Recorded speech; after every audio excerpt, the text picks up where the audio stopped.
Bonjour, je suis ravi de vous retrouver pour cette Uniday, après celui qu'on a organisé il y a une dizaine de jours sur les vulnérabilités 2020. L'objectif de cette Uniday, c'est de parler d'un sujet particulièrement d'activité. En fait, c'est de débattre tous ensemble sur une notion qui est pas forcément toujours mise en place dans les entreprises, le zéro trust, de faire un peu le lien entre les architectures traditionnelles, dites périmétriques, par rapport au zéro trust. Encore une fois, merci énormément pour votre présence. Nous avons la chance d'être nombreux aujourd'hui, malgré la fatigue qu'on peut tous avoir en cette fin de Ramadan. Pour tout ça, je vous remercie encore pour votre inscription et votre présence. Je vous rappelle que vous avez la possibilité de poser vos questions tout au long de ce webinaire. Donc, n'hésitez pas à utiliser le fil de discussion, soit vous partagez vos questions avec l'ensemble des participants, donc dans le fil général, soit vous m'envoyez vos questions en privé quand c'est une question liée à votre architecture et vous ne souhaitez pas, par exemple, partager certaines informations internes avec l'ensemble des participants. Je vous propose de démarrer. Donc l'objectif aujourd'hui avec le webinaire, c'est de traiter du Zero Trust, comme vous l'avez compris. Qu'est-ce que c'est que le Zero Trust? On va essayer de le définir. Vous verrez que ce n'est pas forcément toujours simple de le définir. Il y a un débat sur ce thème-là. On va voir qu'il y a en fait une différence entre l'architecture Zero Trust et le Zero Trust. Qu'est-ce que c'est que ces différences? Nous sommes convaincus, et vous le verrez, que le Zero Trust est une approche très pragmatique de la cybersécurité en milieu professionnel, en milieu entreprise. Et donc, nous allons voir ensemble euh, comment emprunter ce chemin du Zero Trust. Qu'est-ce qu'il faut faire pour aller vers le Zero Trust, ou en tout cas tendre vers le Zero Trust. Et puis évidemment, comme vous l'aurez compris, c'est un webinaire qui va parler beaucoup de PAM. Et donc, quel est le rôle du PAM par rapport à la réalisation des objectifs de Zero Trust? Et puis pour finir, je discuterai avec vous quelques minutes sur qu'est-ce que propose Beyond Trust pour répondre aux objectifs de Zero Trust avec ces différentes solutions PAM. En fait, lorsqu'on regarde le paysage d'attaque aujourd'hui, évidemment, vous le savez, vous le vivez pour certains dans vos propres entreprises, c'est un paysage d'attaque qui est en constante évolution.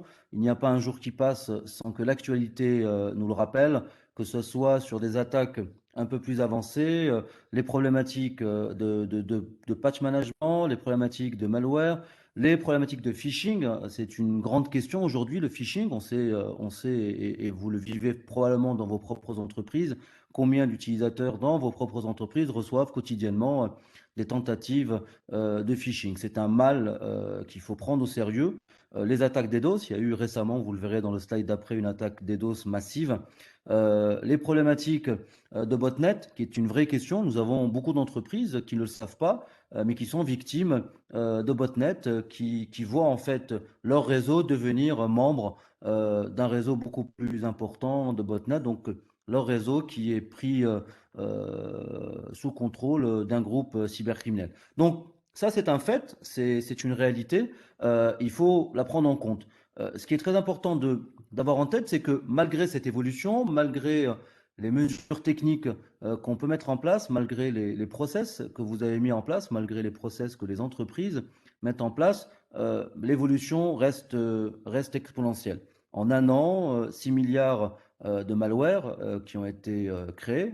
Jamais le monde n'a connu une évolution aussi impressionnante de code malveillant au niveau mondial. Donc, il faut qu'on arrive à faire le parallèle entre l'actualité qui nous rattrape souvent en matière de cyberattaque, en matière de compromission, en matière de vol de données, et puis les mesures de sécurité qu'on met en place. Est-ce que finalement, les mesures de sécurité qu'on met en place, la démarche de cybersécurité est la bonne? Parce qu'en fait, lorsqu'on regarde de manière très pragmatique, on s'aperçoit que on essaye de mettre en place une certaine posture de cybersécurité, mais à contrario, les cyberattaques continuent.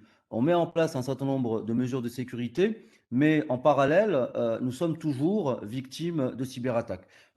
L'actualité récente, vous le voyez dans ce slide-là, elle est assez impressionnante. Boomin a fait les frais d'une cyberattaque extrêmement importante. Le gouvernement belge a fait les frais récemment. Là, c'est une actualité très récente, hein. On parle de fin avril, début mai. Donc, le gouvernement belge a fait les frais d'une attaque DDoS massive. Nous avons un groupe qui a attaqué une entreprise russe de défense pour essayer de subtiliser des secrets militaires. C'est très récent. On parle d'il y a quelques jours. Et avec tout ça, vous avez tous les mois Microsoft qui sort son fameux Patch Tuesday avec un certain nombre de vulnérabilités toujours plus importantes les unes que les autres. Je vous conseille de visualiser sur notre chaîne YouTube. Je vous laisserai à la fin le lien de notre chaîne YouTube. L'événement qu'on a organisé le 22 avril, justement, sur le rapport 2021 sur les vulnérabilités Microsoft, qui est édifiant et qui, effectivement, nous rappelle que finalement, les vulnérabilités sont croissantes et en parallèle, vous avez les cyberattaques également qui sont croissantes. Donc, il est très important qu'on se pose cette question qui est essentielle. Est-ce que la manière de sécuriser aujourd'hui nos réseaux d'entreprise est la bonne? Est-ce que finalement, il n'est pas temps de réfléchir différemment? Est-ce qu'il n'est pas enfin arrivé le moment de changer de paradigme? On va oser ce terme-là, changer de paradigme. Non pas uniquement faire une évolution des mentalités, mais est-ce que finalement l'approche qu'on a adoptée depuis une décennie, depuis une quinzaine d'années, qui est basée essentiellement sur la sécurité périmétrique, sur la segmentation du réseau, sur la micro-segmentation, euh, pour les plus habiles d'entre vous, est-ce que finalement, cette approche-là n'est pas révolue? Est-ce que cette approche-là, il ne faut pas la revoir pour changer notre manière de voir la protection des systèmes qui sont sous notre responsabilité? Lorsqu'on regarde le Zero Trust, on a la chance d'avoir le NIST qui a publié enfin, après quelques années, à réfléchir sur qu'est-ce que c'est que le Zero Trust. Il y a eu un certain nombre de publications qui ont été faites en mode draft jusqu'à août 2020 où le NIST a enfin publié une note définitive, une note finale sur leur définition du Zero Trust, sur leur définition de l'architecture Zero Trust. Je vous enverrai avec cette présentation, cette publication qui est très intéressante, qui est très riche, sur, encore une fois, l'architecture Zero Trust. Et lorsqu'on regarde, on lit un petit peu ce document, on comprend en fait que l'objectif, évidemment, c'est de changer de paradigme. Donc le Zero Trust, si on regarde la définition du NIST, un ensemble évolutif de paradigmes de cybersécurité qui vont déplacer les défenses des périmètres. Donc on s'attaque vraiment au périmètre, à vraiment l'histoire de la sécurité en entreprise, ce qui est fait depuis des décennies, depuis l'arrivée du firewall dans les années 90, depuis l'arrivée des réseaux modernes dans les entreprises au début des années 2000, on a toujours réfléchi périmètre. On a toujours réfléchi en se disant tout ce qui est à l'extérieur de mon périmètre est dangereux, je vais devoir le surveiller, je vais devoir le filtrer. Et puis une fois que j'accepte une requête, une fois que j'accepte un flux dans mon réseau, ce flux-là est de confiance. Et donc le NIST revoit cette manière de voir les choses est assez claire et en fait il met très clairement, hein, il faut qu'on se dise les choses, il met un pavé dans la mare en disant clairement qu'il faut évoluer de paradigme en matière de cybersécurité pour déplacer donc les défenses des périmètres qui sont statiques, qui sont basés sur le réseau, pour se concentrer enfin sur l'utilisateur, les actifs qu'on doit protéger et les ressources. On va voir dans un petit moment concrètement de quoi il s'agit lorsqu'on parle d'utilisateurs, d'actifs et de ressources et qu'est-ce que c'est concrètement ce changement de paradigme en matière de cybersécurité. Euh, Comment le NIST va définir le Zero Trust dans le détail? L'objectif, c'est d'empêcher l'accès qui n'est pas autorisé aux données de votre entreprise pour rendre l'application du contrôle d'accès beaucoup plus précise. L'idée, en fait, c'est je n'accepte rien par défaut. Ce qu'on connaît tous, le firewall d'il y a 20 ans, 25 ans, peut-être les règles que vous avez mis en place aujourd'hui dans votre entreprise. Le firewall, par défaut, on n'accepte rien et puis on va autoriser au fur et à mesure certaines règles, certains flux et puis au final, on va refuser tout ce qu'on ne connaît pas. C'est à peu près ça, mais on va rentrer un peu plus dans le détail. L'objectif, c'est vraiment de tout refuser et d'accepter uniquement ce qu'on connaît, mais pas uniquement des ports et des protocoles, pas uniquement des adresses. On va aller beaucoup plus loin dans la compréhension de ce qui est autorisé au sein de notre réseau. L'objectif du Zero Trust, c'est de pouvoir avoir une collection de concepts, et ça, on le verra dans un petit moment. Ce n'est pas une baguette magique, le Zero Trust, ce n'est pas des outils qu'on va mettre en place, on le verra dans un petit moment. C'est vraiment, et j'insiste vraiment dessus, un changement de paradigme. C'est une culture qu'il faut mettre en place. C'est une culture pour avoir cette fameuse posture de sécurité qui va être basée d'abord sur des concepts qui sont centrés sur la validation et l'entrée de tout. Tout ce qui va rentrer dans le center, tout ce qui va accéder à mes ressources, tout ce qui va accéder à mes données, va être d'abord validé et je vais l'authentifier. Je ne vais accepter aucune requête, même si cette requête-là provient d'un utilisateur qui est censé être un utilisateur interne, un utilisateur à privilège, on le verra dans un petit moment, même si c'est une requête qui vient d'un métier qui fait ça depuis des années, je vais néanmoins devoir valider systématiquement chacune des demandes, chacune des requêtes, avec une authentification de tout. Je vais m'assurer que la personne qui est en train de travailler sur tel ou tel applicatif est une personne qui est à la fois validée, je suis certain que c'est bien cette personne-là qui est derrière l'ordinateur, et surtout qu'elle est authentifiée. Donc, si on résume un petit peu, l'architecture Zero Trust, c'est un plan de cybersécurité qui va utiliser les principes Zero Trust et qui va englober un certain nombre de relations entre, d'un côté, les composants de mon système d'information, donc mes actifs, mes bases de données, mes données, les différents moyens que je mets en place pour sécuriser.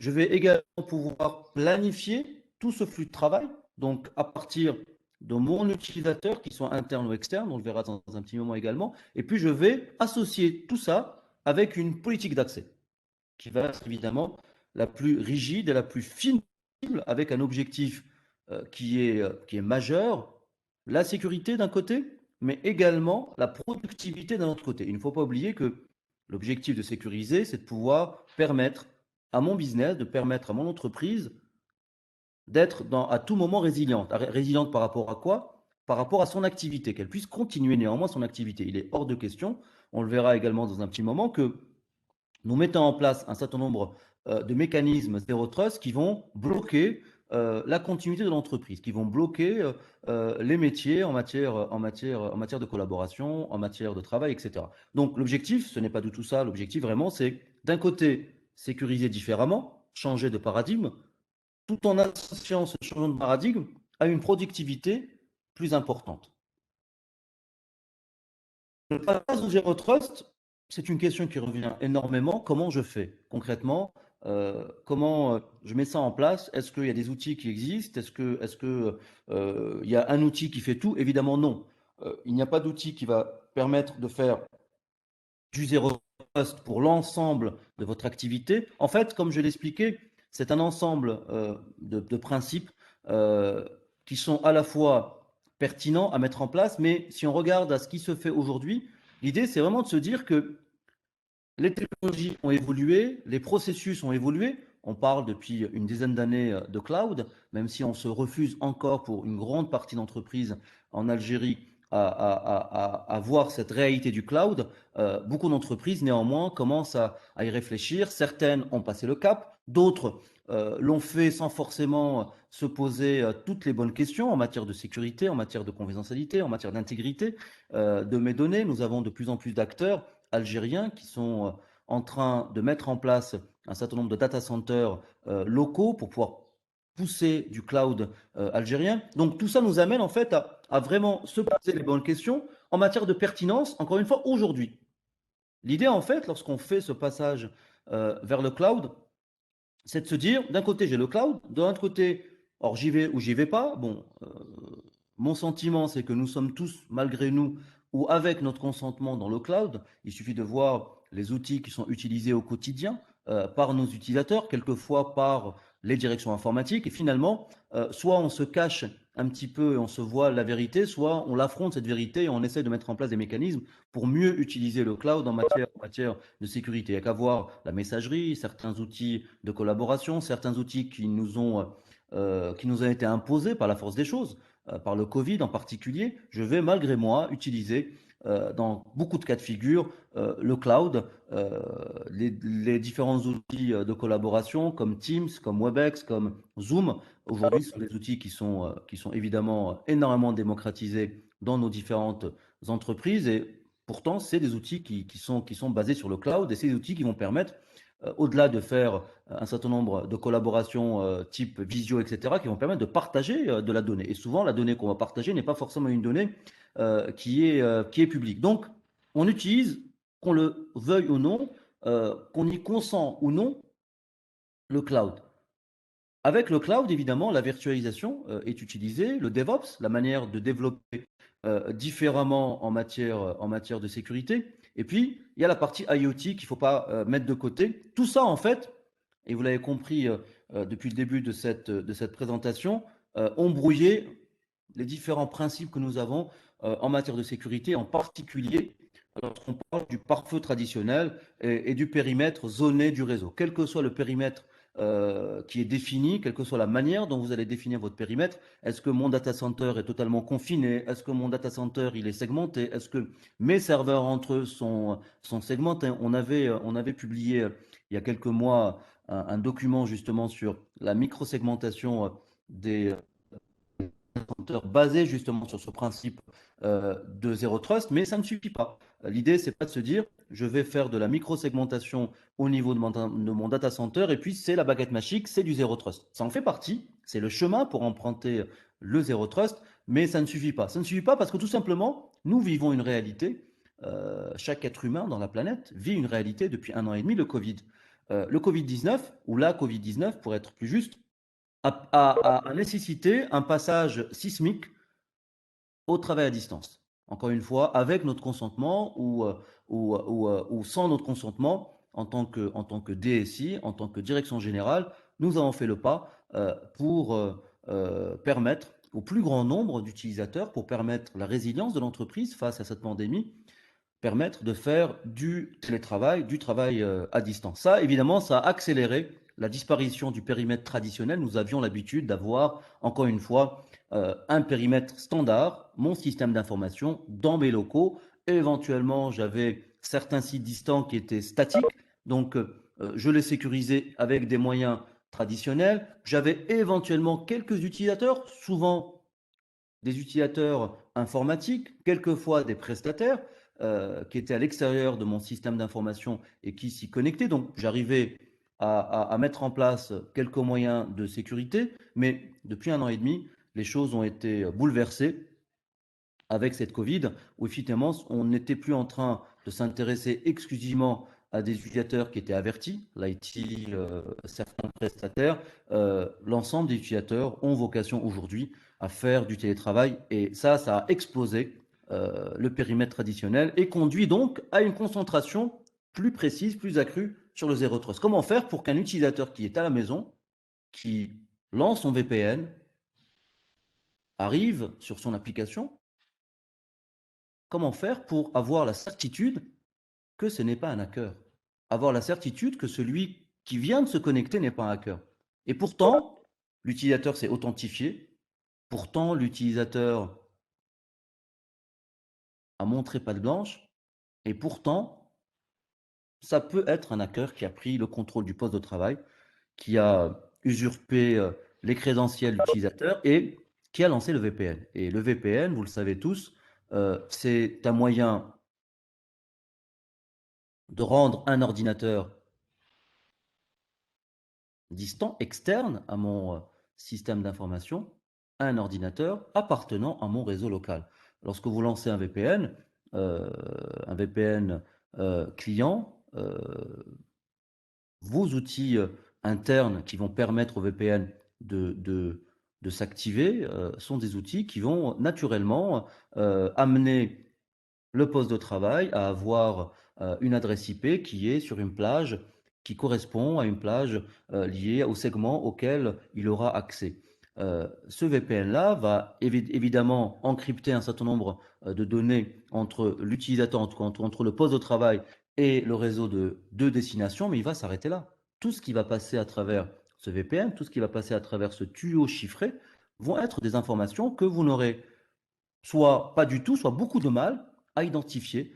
Et pourtant, on l'a vu, l'actualité encore une fois nous rattrape. Il y a eu récemment une cyberattaque massive qui a été perpétrée par un État asiatique sur un gouvernement en passant par des VPN, je ne citerai évidemment pas la marque, par des VPN qui sont extrêmement connus, d'un constructeur extrêmement connu, tout simplement parce que le VPN utilisé avait des failles de sécurité. Donc c'est une vraie question à se poser, comment faire du zéro trust, comment faire de une confiance zéro tout en permettant à mes utilisateurs, tout en permettant à mes partenaires, tout en permettant à mon entreprise de continuer à travailler. Le changement de paradigme, on va le voir, hein, c'est assez édifiant et c'est vraiment, et j'insiste vraiment dessus, c'est un changement de culture. Il faut être prêt à changer sa manière de voir la sécurité. Nous ne sommes plus dans j'autorise un port, j'autorise un protocole, j'autorise éventuellement une application. Nous sommes vraiment sur un changement global de la manière dont nous voyons notre sécurité au niveau de notre entreprise. Traditionnellement, lorsqu'on regarde la manière dont on fait traditionnel, on fait confiance automatiquement aux utilisateurs euh, lorsqu'ils présentent un ensemble d'informations d'identification acceptables. Prenons l'exemple dans vos propres entreprises. Vous avez un utilisateur comptable qui est dans son bureau, donc au niveau de la direction financière, qui va le matin s'authentifier sur son poste et qui va naturellement accéder à un certain nombre de ressources qui sont mises à sa disposition une fois qu'il s'est authentifié sur l'Active Directory. Peut-être un accès à Internet, peut-être un accès à une application métier, peut-être à sa messagerie, peut-être à un serveur de partage, etc. etc. Mais à aucun moment, vous n'allez, vous en tant que IT, vous en tant que sécurité IT, à aucun moment vous allez valider est-ce que l'utilisateur comptable qui vient d'envoyer un email, est-ce que c'est vraiment mon responsable comptable? À aucun moment. Pourquoi? Parce que les réseaux sont faits ainsi, les systèmes d'information sont faits ainsi. Le paradigme de sécurité depuis une vingtaine d'années, il est fait ainsi. Une fois que un utilisateur s'est authentifié, donc il a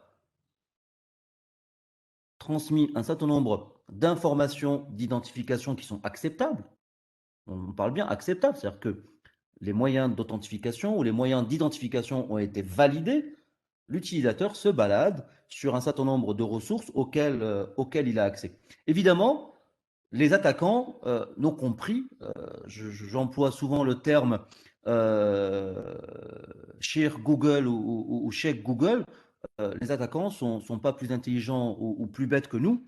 Ils savent utiliser Google, ils savent utiliser YouTube, ils savent lire toute la littérature qu'il y a sur les réseaux d'entreprise, sur les moyens de sécuriser les réseaux d'entreprise depuis 20 ans, lisent évidemment l'ensemble des bases données des vulnérabilités, les fameuses bases données CVE, donc se renseignent comme n'importe quel être humain sur cette planète qui s'intéresse à la sécurité, ils vont se renseigner sur comment l'entreprise aujourd'hui fonctionne, comment l'entreprise met en place ce fameux paradigme sur le périmètre du réseau d'entreprise. Et donc les attaquants n'avaient qu'à trouver un moyen à l'intérieur du réseau, comme le vol d'informations d'identification. C'est pour ça que nous avons depuis quelques années, et encore une fois je vous renvoie au rapport des vulnérabilités Microsoft sur lequel nous avons fait un webinar le 22 avril, pour comprendre que les attaquants ont compris tout simplement que en volant des identifiants, on pouvait en fait avoir accès à un certain nombre d'informations au sein de l'entreprise, puisque c'était probablement la seule manière pour un utilisateur d'avoir accès à la totalité des ressources auxquelles il est censé avoir accès. Et donc, c'est pour ça qu'on a vu depuis quelques années les attaques par phishing. Donc, l'objectif, c'est qu'un utilisateur clique sur un lien, en tout cas renvoie un certain nombre d'informations à l'attaquant avec sa complicité. C'est-à-dire que pour lui, c'est un mail qui est légitime, donc il va cliquer, il va saisir un certain nombre d'informations. L'objectif pour l'attaquant, c'est de récupérer des informations qui vont lui permettre de perpétrer son acte d'attaque sur le système d'information de l'entreprise. Une fois à l'intérieur, bah, il était en grande partie libre de parcourir les réseaux, de compromettre plus d'actifs. Une fois qu'il a un identifiant, je vous renvoie vers un outil qui est connu, qui est très connu, qui est utilisé par, j'allais dire 100%, on va rester humble, hein, par la grande majorité des hackers, Mimikatz, qui a besoin d'avoir accès en fait à un compte utilisateur sans aucun privilège. Une fois que Mimikatz, qui est un outil, hein, on arrive à lui donner un compte utilisateur à l'intérieur du réseau de l'entreprise, c'est trop tard. Mimikatz va utiliser les moyens qu'utilise Microsoft avec son Active Directory pour retrouver d'autres crédentiels et faire de l'élévation de privilèges, notamment casser des mots de passe un peu plus complexes, comme le mot de passe de l'administrateur du domaine. Et donc, lorsqu'on parle de ce postulat, lorsqu'on parle de ce paradigme qui est utilisé depuis une vingtaine d'années, on comprend en fait que les attaquants vont avoir besoin uniquement d'avoir accès à un seul utilisateur, quel qu'il soit, même un utilisateur qui a très peu de privilèges au sein du réseau de l'entreprise, pour ensuite, une fois qu'ils ont accès à son compte, qui n'a pas de privilèges encore une fois, faire un certain nombre d'actions pour très facilement avoir accès à l'intégralité du système d'information et en particulier au data center, donc le Graal pour lequel ils sont venus. Changeons maintenant de paradigme et allons vers le Zero Trust. Le Zero Trust, donc, sans périmètre. Nous ne parlons plus de périmètre. On ne parle plus de frontières. On ne se pose plus la question, est-ce que j'ai un château fort? Parce que c'est ça l'image qu'il faut avoir, c'est le château fort. Est-ce que j'ai des murailles dans mon système d'information? Et qu'est-ce que je protège concrètement? Puisque nous le disons depuis le début de ce webinaire, l'utilisateur qui est à l'extérieur de mon système d'information, donc qui est à la maison, est un utilisateur qui peut demain être compromis. Mon partenaire qui se connecte pour m'assister sur mes différents projets, pour m'assister en cas de problématique sur une application, pour faire du support, ce prestataire-là, il est à l'extérieur de mon périmètre. Donc, si on veut aller vers le Zero Trust, il faut éliminer cette conception que nous avons tous depuis 20 ans, le périmètre. L'objectif, c'est d'authentifier en permanence, vérifier les utilisateurs, vérifier les appareils et les applications. Je vérifie la totalité. Prenons un exemple très simple. Prenons des exemples très simples. Je ferme tout. Donc tout est fermé par défaut. Donc prenons une application, une seule application, très basique, que toutes les entreprises ont normalement une application de messagerie. Par défaut, cette application de messagerie, personne n'y accède. Donc aucun utilisateur, aucun périphérique, aucune connexion, aucune requête. Je ferme la totalité. Ensuite, je vais autoriser si toutes les conditions sont réunies. Donc, prenons un utilisateur qui doit se connecter à sa messagerie pour pouvoir relever son courrier et envoyer éventuellement du courrier. Je vais devoir m'assurer totalement que cet utilisateur est bien celui à qui j'ai donné un certain nombre d'informations, d'identification pour pouvoir utiliser la messagerie. Je vais vérifier toujours et jamais faire confiance. Évidemment, les attaquants vont avoir beaucoup plus de mal à s'implanter dans un environnement, faire du mouvement latéral, lorsqu'à chaque fois qu'ils doivent accéder quelque part, ce quelque part-là refuse une connexion, une requête qui n'est pas validée préalablement.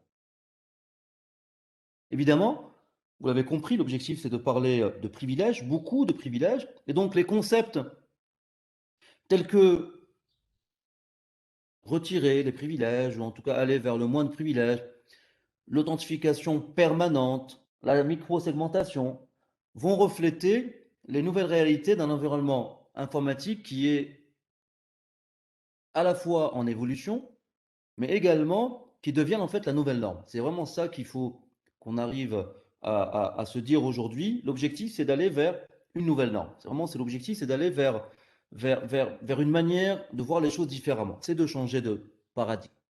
On ne peut plus se permettre, même au sein de son propre réseau d'entreprise, hein, oublions le télétravail, oublions les connexions extérieures, un utilisateur qui se connecte à une machine, donc à un serveur, à une base de données, à une application, je dois être certain que la machine sur laquelle il est en train de travailler, c'est une machine qui est acceptée dans mon réseau. Je dois être certain que le protocole qu'il va utiliser pour accéder à ma machine, à mon serveur, est un protocole que je connais. Je dois être certain que le port qui est utilisé est un port que je connais. Je dois être certain, enfin, que l'utilisateur, donc celui qui est entre le clavier et l'écran, est bien le bon utilisateur. Je ne vais pas m'appuyer exclusivement, comme c'est fait dans la plupart des entreprises, malheureusement, sur un simple compte et mot de passe. AD soit-il.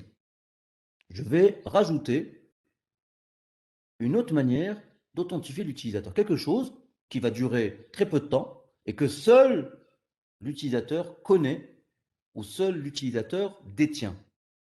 Donc, de la double authentification, on le verra dans un petit moment. Donc ça, c'est vraiment le point de départ de cette réflexion-là, d'aller, ou en tout cas d'emprunter le chemin du zéro trust. Changer de paradigme, authentifier en permanence, vérifier les utilisateurs, vérifier les appareils et les applications. Les appareils, donc c'est le poste de travail, entre autres. Les applications, c'est avec quoi je me connecte. Avec quoi l'utilisateur va se connecter. Et en tant que je vais vérifier la totalité de l'application, il n'est pas question uniquement de m'assurer que l'applicatif est validé. L'idée, c'est de voir également le protocole, le port qui vont être utilisés pour se connecter à la ressource qui est censée être disponible. N'hésitez pas encore une fois, je rappelle, pour ceux qui arrivent au fur et à mesure, à poser vos questions sur le fil de discussion. Donc je rappelle pour ceux qui veulent poser des questions qui sont propres à leur entreprise, si vous ne souhaitez pas les partager avec le plus grand nombre, n'hésitez pas à les poser en privé. J'y répondrai à la fin de ce webinaire. Le chemin vers le zéro trust, d'abord, prenons les directives du NIST.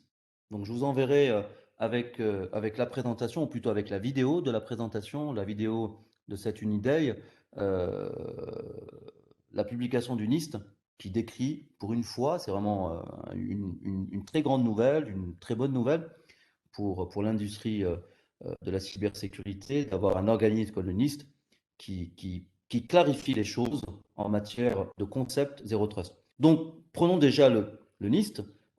Donc, c'est un guide qui est clair pour les organisations qui vont rechercher des conseils de la façon d'adopter les principes de zéro trust. Donc, il ne va pas vous dire ce qu'il faut mettre en place, donc il ne parle pas d'outils, il va juste vous parler de principes directeurs sur telle ou telle infrastructure, sur tel ou tel besoin, sur tel ou tel moyen de mettre en place, mais évidemment, pas d'outils. Donc ça, c'est un départ, un très bon départ pour commencer à construire ce fameux changement de paradigme, construire mon design à venir en matière de Zero Trust pour mon système d'information.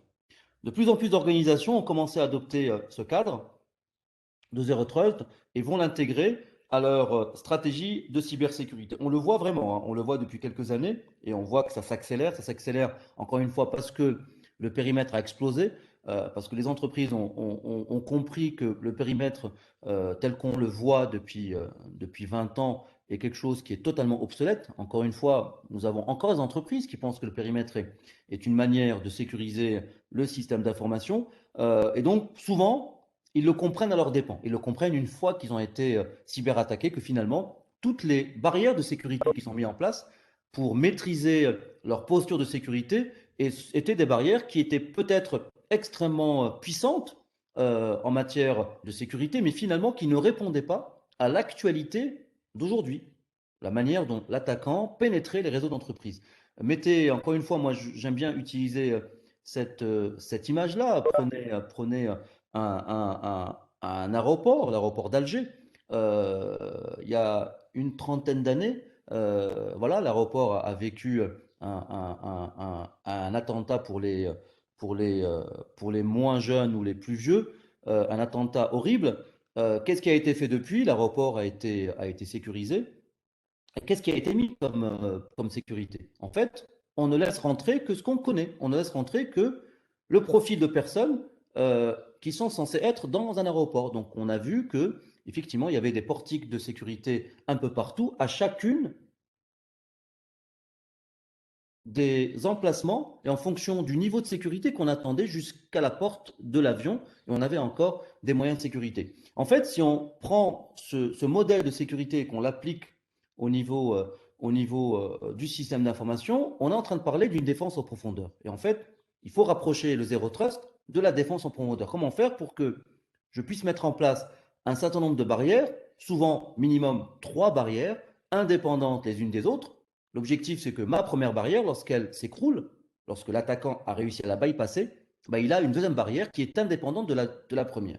Et il a évidemment une troisième barrière qui est indépendante des deux premières. Et donc, lorsqu'on regarde le périmètre tel qu'on le vit au quotidien dans nos systèmes d'information, l'idée de se dire, c'est que le zéro trust qui va remplacer la conception que nous avons du périmètre, bah, c'est surtout pas un ensemble unique de technologies que vous pouvez acheter. Ça, c'est aller vers le mur, c'est quelque chose qui n'existe pas. C'est un ensemble de principes directeurs que les entreprises vont adopter progressivement pour faire face aux cyberattaques. L'idée, c'est vraiment de mettre en place d'abord des mesures, d'abord des process internes. Comment un utilisateur se connecte, prendre un papier, un crayon et designer vraiment le chemin qu'emprunte mon utilisateur, le chemin que va emprunter mon comptable, l'exemple que j'ai pris tout à l'heure, pour accéder à son application. Quel est ce chemin-là? Quels sont les moyens qu'il va utiliser pour accéder? Donc je vais faire un schéma très simple, hein, très basique. Encore une fois, une feuille, un crayon. J'ai un poste de travail. Qu'est-ce que j'ai sur ce poste de travail? Ce poste de travail, qu'est-ce qui sort de ce poste de travail? Qu'est-ce qui doit sortir concrètement pour que ma requête soit acceptée d'abord par le premier équipement réseau, donc le switch qui est à côté de mon comptable, qu'est-ce qu'il a besoin d'avoir de ce poste de travail pour pouvoir acheminer le trafic vers éventuellement un autre switch. Et je fais ce schéma-là progressivement. Encore une fois, une feuille et un crayon. Pas besoin d'être un expert qui a 30 ans d'expertise en réseau ou en sécurité. Il faut avoir évidemment un minimum, hein, un minimum de bagages, savoir comprendre le réseau, comprendre les protocoles réseau, comprendre quels sont les protocoles qui sont sécurisés de ceux qui ne le sont pas, comprendre quelques concepts en sécurité, mais ça s'arrête là. Et savoir évidemment faire des beaux dessins sur une feuille de papier. Et donc, une fois que j'ai pris cette feuille, encore une fois, prenons un exemple très simple. N'allons pas sur des concepts qui vont prendre des mois et des mois. L'objectif, ce n'est pas de designer en quelques minutes le système d'information. Prenons les actifs les plus critiques et prenons les utilisateurs les plus critiques. Et donc, je prends un utilisateur critique, mon comptable, qui a accès à des informations qui sont quand même importantes de l'entreprise. Et donc, je vais prendre également mon application critique, mon application de finance, par exemple, qui est un actif qui est critique. Et donc, je vais faire ce chemin-là entre le poste de travail de mon comptable et cette fameuse ressource qui est critique pour l'entreprise. Cette application-là qui va héberger des données qui sont critiques, les données comptables de l'entreprise. Et donc, je vais dessiner progressivement l'ensemble des équipements, l'ensemble des moyens qui sont mis en place aujourd'hui, hein, on ne parle pas de ce que vous allez faire demain, aujourd'hui l'existant, vers cette ressource-là qui est critique. Et donc, au fur et à mesure que je suis en train de faire ce design-là, je vais commencer à me dire finalement, j'ai peut-être trop de choses qui sont en train de sortir du poste de travail. Je laisse trop de liberté, non pas au comptable, mais au pirate, qui demain pourra prendre le contrôle du poste et qui pourra ensuite sortir de ce poste-là. pour aller faire ce qu'on appelle du mouvement latéral et du mouvement vertical. Et donc, c'est là qu'on commence à comprendre que le périmètre, il est obsolète.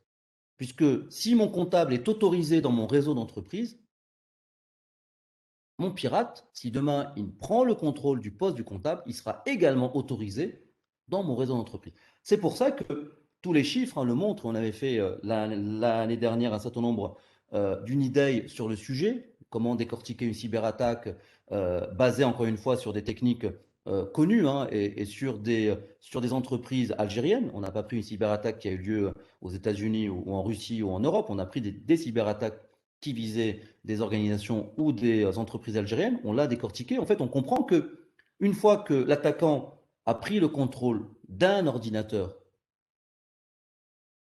du réseau d'entreprise, la suite, elle est très rapide.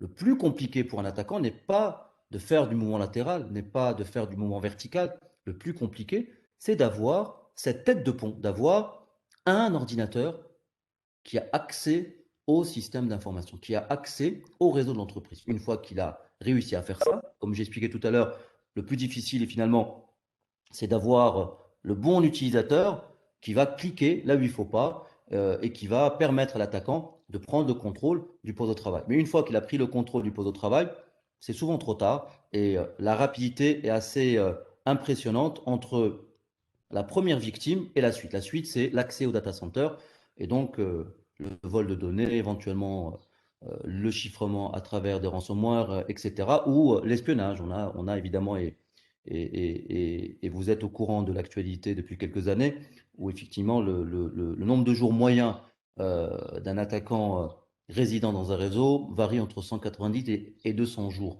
Donc évidemment, l'espionnage est également une, une réalité. Donc, si on prend ce bout de papier, on arrive en quelques minutes, et je pense que, et je vous encourage à le faire, même maintenant, pendant qu'on fait ce webinar, pardon, n'hésitez pas à prendre un bout de papier et vraiment à faire un exercice très très simple.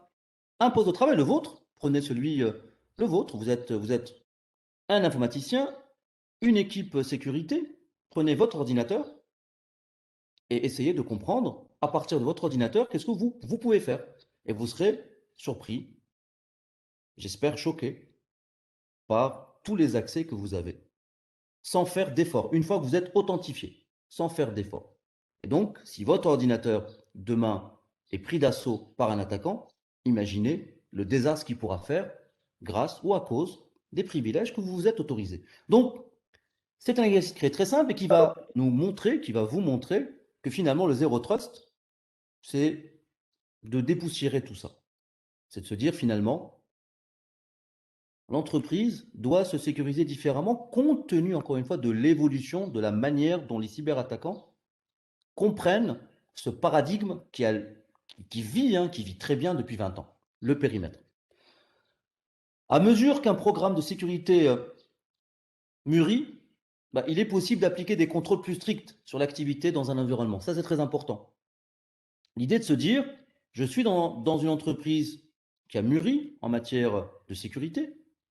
Donc, je sais pertinemment quels sont mes actifs qui sont critiques, quels sont mes utilisateurs qui sont critiques. Et si je fais la liaison entre l'utilisateur critique et mon asset ou mon actif qui est critique, donc ma donnée, on va parler de données, ma donnée critique, si l'utilisateur n'est plus l'utilisateur que je connais, mais un pirate, quels sont les désastres qui va faire ce pirate-là? Si vous arrivez à ce niveau de maturité, le reste est plus simple. Le reste, c'est de mettre en place, encore une fois sur un bout de papier, pour l'instant, des contrôles rustiques. Qu'est-ce que je dois mettre en place pour éviter que l'attaquant, si demain il arrive à prendre le contrôle d'un poste de travail, et il arrivera à prendre le contrôle d'un poste de travail, l'actualité récente nous le montre, nous avons des gouvernements qui sont cyberattaqués, nous avons des entreprises mondiales qui sont cyberattaquées, nous avons des éditeurs pour l'affaire de SolarWinds qui se sont fait attaquer. Donc, il ne faut pas être prétentieux, il faut être très humble lorsqu'on parle de sécurité d'entreprise, lorsqu'on parle de cybersécurité, il faut avoir beaucoup d'humilité et se dire que ça arrivera un jour. Et ce jour-là, il faut que je sois prêt. Ce jour-là, il faut que j'ai pu mettre en place ce changement de paradigme. J'ai pu mettre en place ce nouveau design à défaut de me sécuriser à 100%, va très clairement embêter, pour ne pas dire autre chose, l'attaquant. Va l'empêcher de faire ce qu'il veut. Va tellement l'empêcher de faire ce qu'il veut qu'il aura deux choix. Le premier, arrêter, aller trouver une autre victime. Le deuxième, faire du bruit. Et l'attaquant, son principal ennemi, c'est le bruit. C'est de faire du bruit dans un système d'information qu'il est en train d'attaquer. Faire du bruit, ça veut dire être repéré. Être repéré, ça veut dire plus compliqué pour lui de continuer.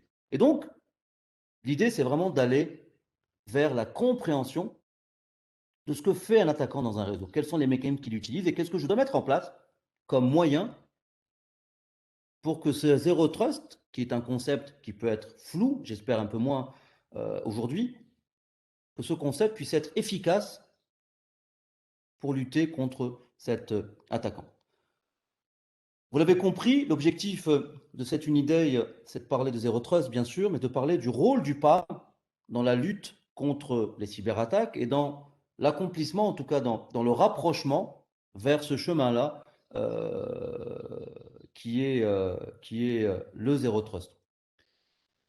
L'application de la granularité de la gestion des accès privilégiés, donc ça c'est le PAM, donc Privileged Access Management, donc c'est la gestion privilégiée des accès ou la gestion des accès à privilèges. L'objectif c'est de pouvoir atteindre des objectifs Zero Trust tout en garantissant que tous les accès sont appropriés, sont gérés, sont documentés, quelle que soit dont la façon dont le périmètre a été redéfini.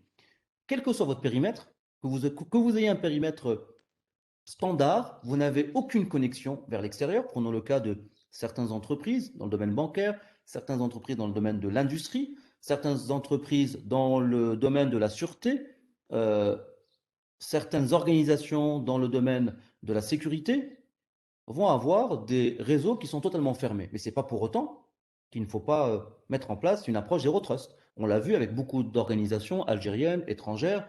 La plus connue c'est les fameux sites nucléaires iraniens qui ont été attaqués en 2009, qui ont été réattaqués en 2018, qui ont été réattaqués il y a quelques semaines.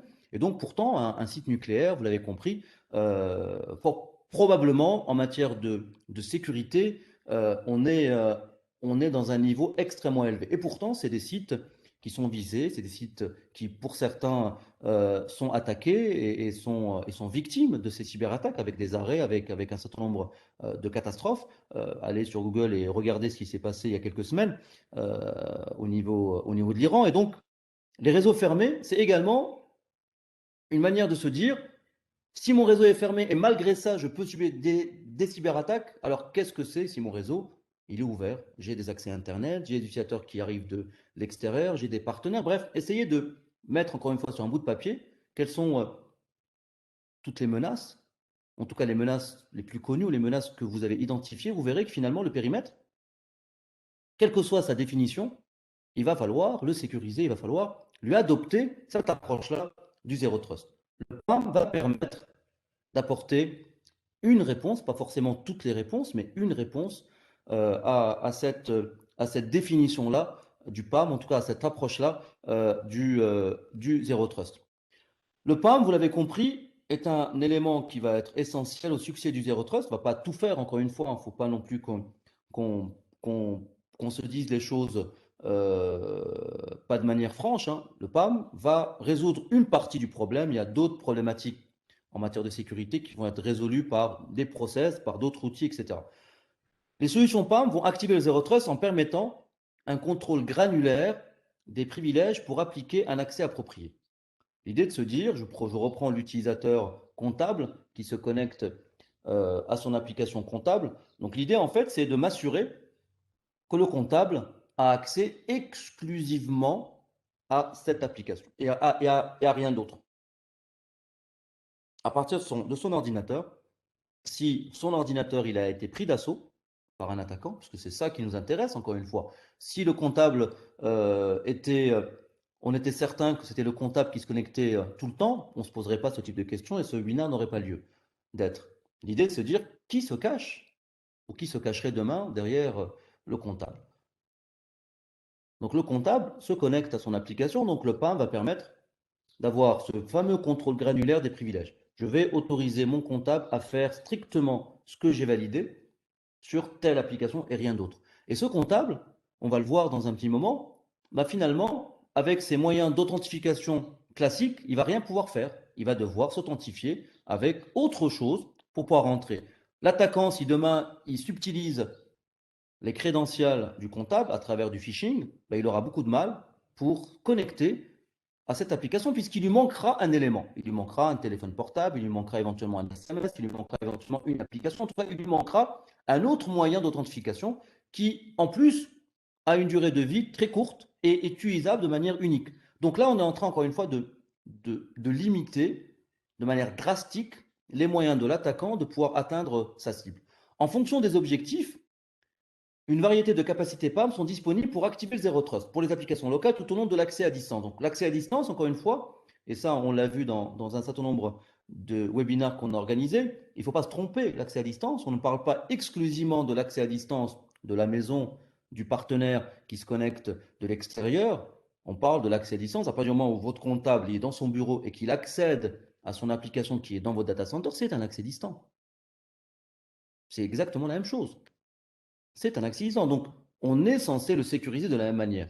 Pourquoi? Parce que le périmètre, finalement, on l'a vu, hein, dès que je mets en place un périmètre, il suffit que j'ai un utilisateur qui arrive à réunir un ensemble de moyens d'identification qui sont validés pour que le périmètre explose. Et ces moyens d'identification, que je sois à la maison ou que je sois au bureau derrière le poste du comptable, ces moyens d'identification, une fois qu'ils sont validés, je suis à l'intérieur du périmètre. Donc, il faut partir de ce postulat que l'accès distant, que je sois dans mon réseau d'entreprise ou que je sois à l'extérieur du réseau d'entreprise, doit être pris de la même manière. Et donc, je vais mettre en place des moyens qui vont permettre de m'assurer continuellement, de manière granulaire, des privilèges et pour pouvoir appliquer un accès approprié, que je sois dans le réseau, que je sois à l'extérieur du réseau. Le Zero Trust et le PAM vont permettre un accès just in time. L'objectif, c'est vraiment de se dire, je vais accéder aux applications et aux sessions et éliminer des comptes privilèges permanents pour aider à obtenir des privilèges zéro. L'idée, en fait, cette fameuse ESP, l'idée, c'est vraiment de se dire, bah, l'utilisateur qui n'a pas accès à l'impression, et je prends volontairement cet exemple-là, n'a pas accès à l'impression, mais il n'aura pas accès à l'impression. Cet utilisateur-là, s'il a accès à une partie de l'application, il aura accès à une partie de l'application. Cette personne-là, cet utilisateur-là, il a accès à rien du tout à part son ordinateur. Rien du tout, il n'a pas d'accès ailleurs. Prenons l'exemple de beaucoup d'entreprises qui vont accueillir des stagiaires, qui vont accueillir des prestataires, qui vont accueillir des personnes qui sont censées avoir beaucoup moins de privilèges dans le réseau d'entreprise. Ben, je vais pouvoir définir des niveaux de privilèges pour que l'utilisateur ne fasse rien du tout en dehors de son poste de travail ou puisse faire un certain nombre de choses qui sont à la fois extrêmement contrôlées de manière granulaire. Encore une fois, je vais aller dans la granularité de l'accès, même de l'application elle-même. Encore une fois, l'objectif, c'est de voir ce que l'attaquant pourrait faire s'il subtilise des informations d'identification. Et là, on commence petit à petit vraiment à se rapprocher du Zero Trust. L'idée, c'est que je sache continuellement ce qui est fait dans mon réseau. Continuellement. Je ne laisse plus d'accès ouvert entre mon utilisateur que je connais et mon application que je connais. Mais entre les deux, que va faire l'utilisateur ou que va faire l'attaquant derrière l'utilisateur? Ben, je ne le sais pas. À partir d'aujourd'hui, il faut que je le sache et pour le savoir, il va falloir que je puisse mettre en place les mécanismes qui vont me permettre d'avoir de la visibilité d'un côté et qui vont me permettre d'avoir ce fameux j'empêche tout d'être fait sauf ce que je connais, ce que je valide et ce que je peux surveiller. Ce que je ne peux pas surveiller, il faut que ce soit interdit par défaut. Beyond Trust et Zero Trust. Beyond Trust, vous le connaissez, éditeur mondial, donc ils ont mis en place une approche Zero Trust à travers leurs équipements de sécurité, leurs équipements PAM. L'idée en fait, lorsqu'on regarde Beyond Trust et lorsqu'on regarde la manière dont Beyond Trust a adopté le Zero Trust dans ses outils, c'est le fait de dire, euh, l'idée c'est de savoir qui fait quoi au sein du réseau et de garantir qu'en cas d'activité anormale, on puisse contrôler, limiter les menaces sur le réseau. Donc l'idée c'est de voir tout. Donc j'ai une application qui va me permettre de donner des accès granulaires, de pouvoir faire de la double authentification, on le verra dans un petit moment, mais surtout, je puisse avoir la visibilité sur tous les accès autorisés, tous les accès que je contrôle, je vais pouvoir voir ce qui est fait. Et si je vois une défaillance, si je vois un écart par rapport à ce qui est autorisé, par rapport à ce que je connais, cet écart-là, je vais pouvoir l'éradiquer, le limiter, etc. L'objectif, évidemment, c'est de limiter cette menace-là.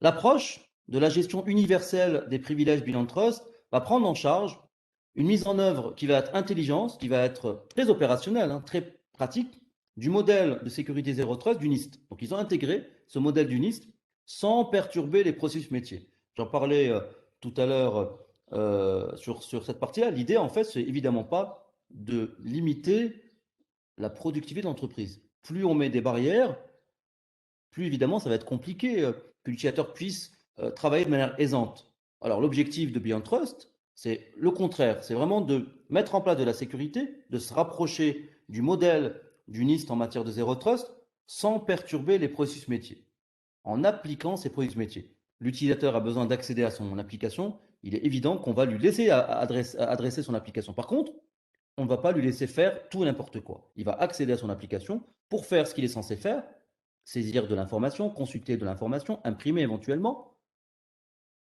mais pas plus.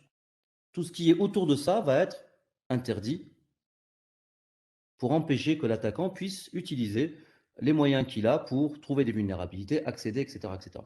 Les solutions Beyond Trust sont conçues pour s'aligner, évidemment, comme je vous l'ai dit, sur un modèle Zero Trust. Ça, c'est très important et on va le voir dans un petit moment.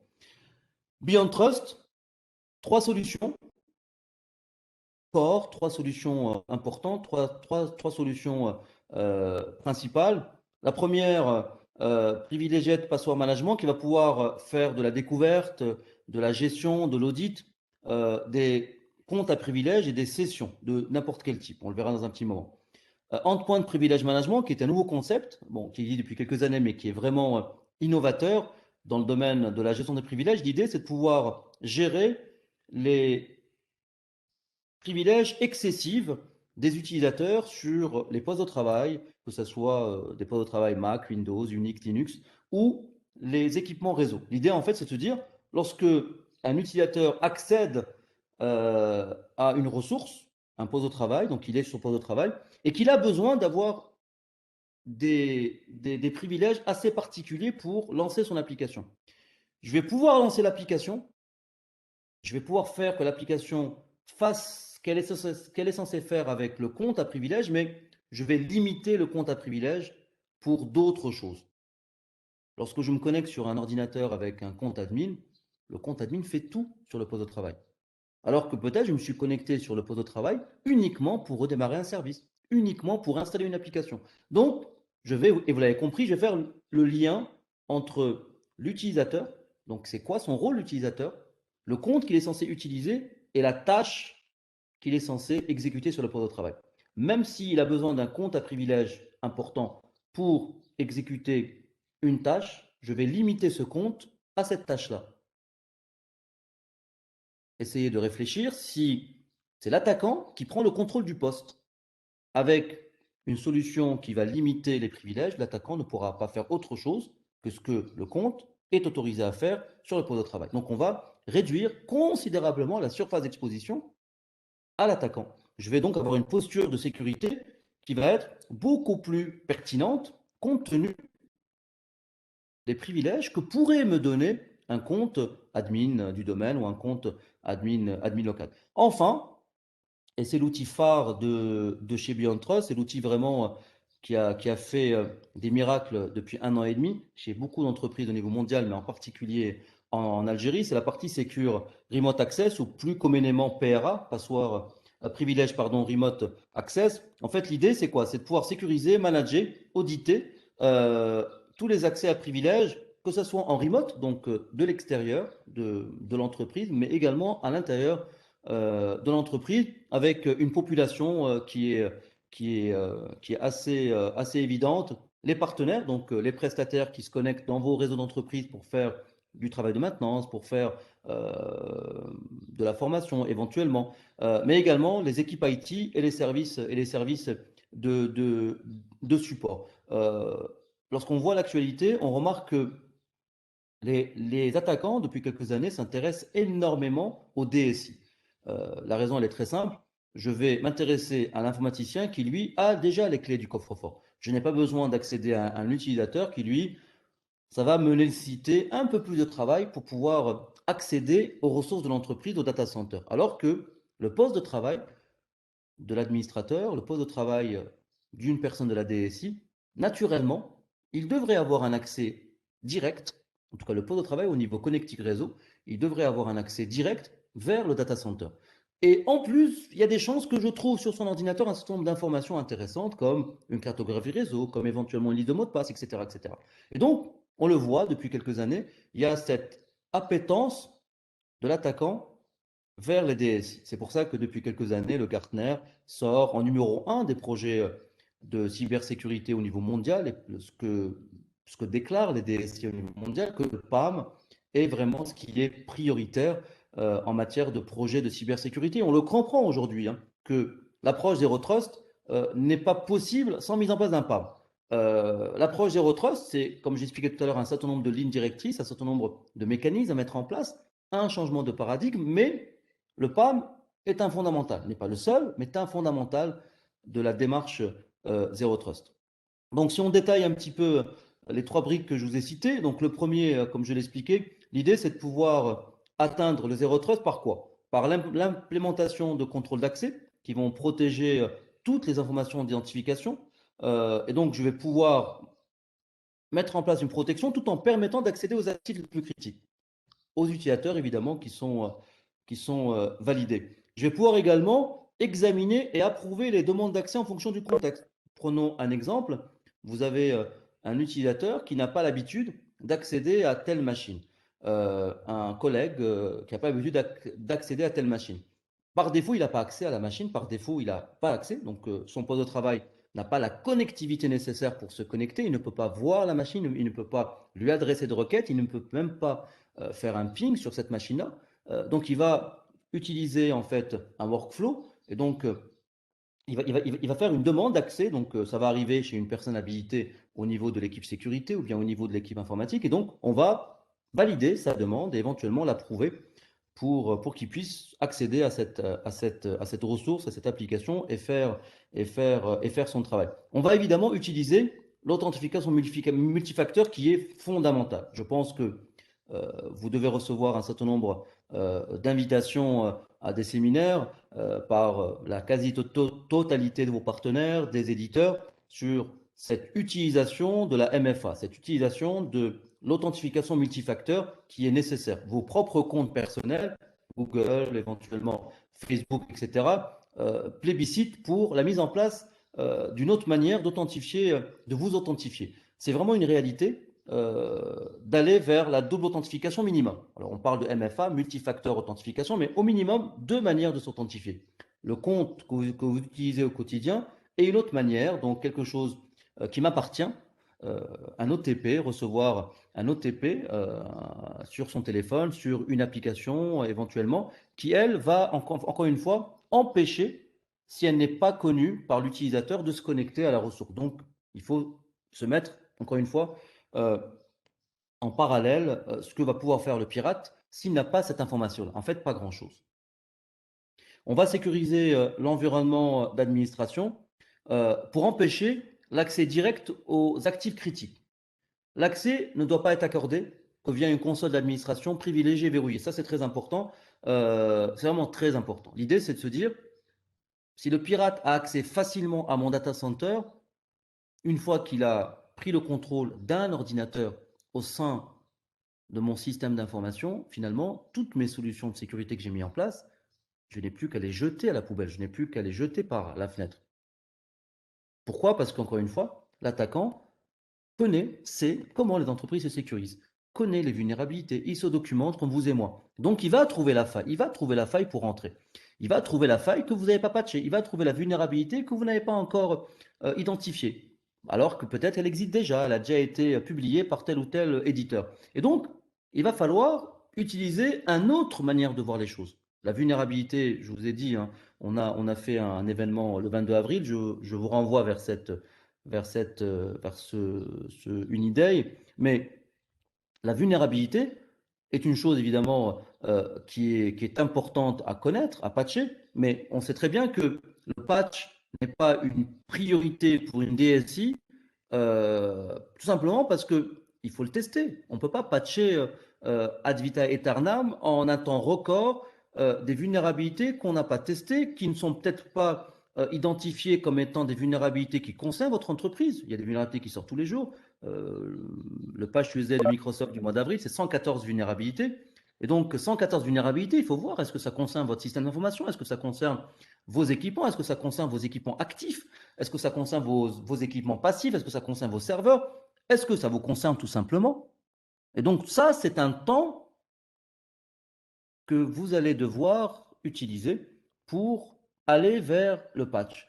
Évidemment, le pirate n'a pas tout ce temps-là. Le pirate a juste besoin d'identifier que la vulnérabilité est bien sortie, de se documenter sur la vulnérabilité pour savoir l'exploiter, voir s'il y a un programme qui est sorti, un exploit, voir s'il y a un malware qui peut exploiter cette vulnérabilité, et ça s'arrête là. Et donc, vous ciblez, voir si la vulnérabilité correspond à votre infrastructure, l'exploiter et rentrer. Évidemment, il sera toujours plus rapide que vos process de patch management. Donc, la vulnérabilité, c'est un point qu'il faut évidemment prendre en compte, le patch management, la gestion des vulnérabilités pour être beaucoup plus général. Mais à côté de ça, il faut également faire en sorte que l'attaquant, s'il arrive à trouver une vulnérabilité, qu'il ne puisse pas l'exploiter pour faire du mouvement latéral et du mouvement vertical, aller vers votre data center. Et donc, il va falloir faire en sorte que le chemin qu'il va emprunter est un chemin qui est complexe. Complexe, ça veut dire que vous n'allez autoriser stricto sensus que ce que vous maîtrisez. Vous avez une application qui utilise un port particulier, un protocole particulier qui ne doit accepter des requêtes que de 4-5 ordinateurs. Ces 4-5 ordinateurs, ça sera les seuls à pouvoir émettre des requêtes sur les ports et les protocoles de votre application. Et ces ports et ces protocoles et cette application ne sont utilisables que par 3-4 utilisateurs qui sont identifiés. Et ces utilisateurs identifiés, pour pouvoir s'authentifier, ils vont utiliser de la double authentification. Donc, vous avez bien compris, l'attaquant qui va essayer de prendre le contrôle d'un ordinateur, il va peut-être pouvoir prendre le contrôle de l'ordinateur, peut-être, encore une fois, grâce ou à cause du phishing, mais une fois qu'il est sur le poste de travail, il ne va pas pouvoir aller plus loin parce qu'on va lui complexifier la tâche. Et donc, soit il va se sauver pour aller chercher une autre victime, soit il va faire du bruit. Et le bruit, comme j'ai expliqué tout à l'heure, est le principal ennemi du pirate.